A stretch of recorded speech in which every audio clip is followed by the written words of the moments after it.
Here with me now is John Tamny, editor at Real Clear Markets. He's also an editor at Forbes Magazine. First, I want to get your take on how markets ended here in the United States on Monday, especially with Asian markets set to open in just a few hours, given what happened this weekend in France.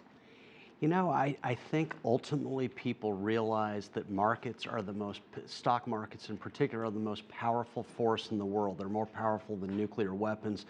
President Trump is certainly realizing that unless he walks back some of his harshest rhetoric, he will go into election 2020 with a falling stock market and a weakening economy.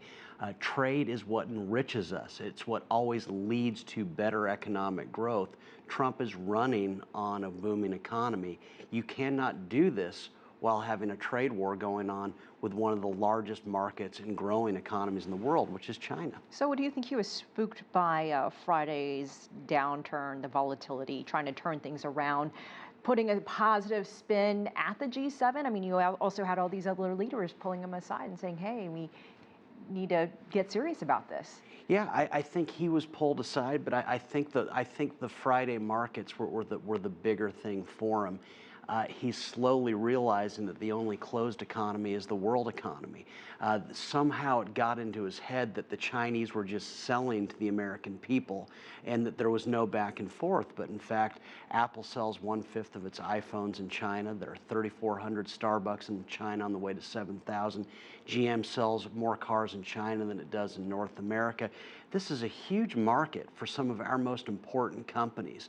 And so I think President Trump is thankfully realizing now that if you put a bullseye on China's economy, what you're doing is very explicitly putting a bullseye on the U.S. economy to its major detriment. That being said, the Chinese have pretty much really not changed its tone, want to stay open and bring discussions to the table. Can we see face-to-face talks in Washington in September? There's been this back and forth, even up until he wheels up to France, threatened more tariffs. So can we see another discussion face-to-face? Well, my sense is that what Trump thinks and what some of his advisors think is that this ongoing brinksmanship between the two countries is good electorally. I don't know if the feeling is the same way in China, if in fact it galvanizes people there that, hey, we're getting tough on the United States. But my sense is that President Trump wants to drag this out. I don't think this would be a good thing. I would love for them to have talks and move on.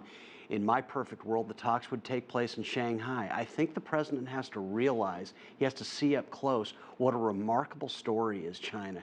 Going from a desperately poor country to Shanghai, most notably, just skyscrapers everywhere you look as far as the eye can see. My sense is that would actually have a salutary effect on him that, wow, this is a growing market, but also he gets skyscrapers. And it may be something that says, we want to be exchanging with these people that are incredibly talented. Their economic success is ours and vice versa. Very quickly, about 45 seconds left. We've heard the R word tossed around here in recent weeks, recession. What is your take on a global recession? Can we see that? Is that really dependent on what happens here between these two countries?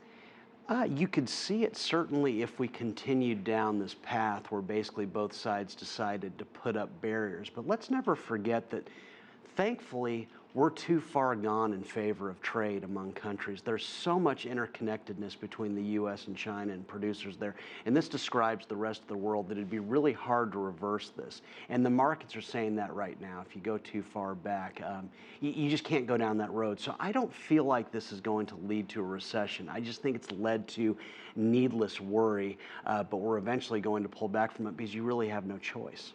John Tamny, thank you so much for your insight. We appreciate it as always. Thanks for having me, Elaine.